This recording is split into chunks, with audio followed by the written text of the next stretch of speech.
السلام عليكم. لا تنسوا الاعجاب بالفيديو والاشتراك في القناة تشجيعا لنا لنستمر بنشر المزيد إن شاء الله. بعد إصابة أمين حارث وتأكد غيابه عن المونديال، برز اسم أنس الزروري متوسط ميدان يلعب كجناح أيسر أيضا برناردو الإنجليزي كمرشح بارز لتعويض أمين حارث، نظرا لوجود عدد من أوجه التشابه بين اللاعبين خصوصا في المركز والأسلوب اللعب. من هو أنس الزروري؟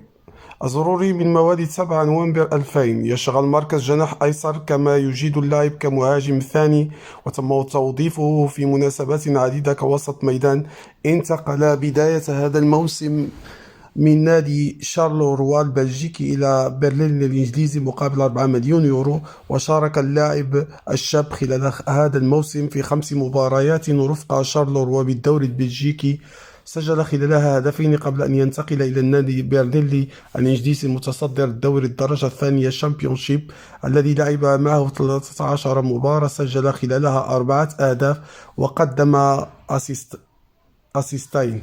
كما لعب مباراة مع فريقه بكأس كاراباو، نجح خلالها في تسجيل هدفين. أما على مستوى المنتخبات فقد لعب الزروري لكل الفئات العمرية لمنتخب بلجيكا، بدءا من فئة 17 سنة في 2017 وصولا إلى آخر مشاركته في مباراتين وديتين مع منتخب بلجيكا 21 سنة شهر شتنبر 2022. هذا ونشر لاعب برنيلي صورة توثق لتواجده حاليا بدولة الإمارات العربية، التي ستحضن ودية المغرب وجورجيا، وذلك لقضاء فترة عطلة بعد توقف منافسة الدوري إلى غاية 10 ديسمبر المقبل.